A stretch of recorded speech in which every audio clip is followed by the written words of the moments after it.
ฉ่ำมากฉ่ำมากสนองยัดสนอง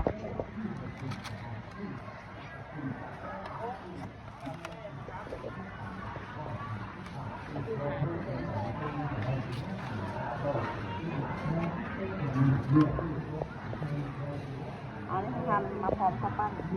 หรือว่ามันมีแค่จะมีดีก็ได้ถ้าจะกินแบบนี้ถ้าจะมาดูว่าตรงนี้ชีสเป็นไทยใช่ไหมเชฟแกะขี้มูกที่ดังก็มีน่ากินมากไอเดียเนี่ย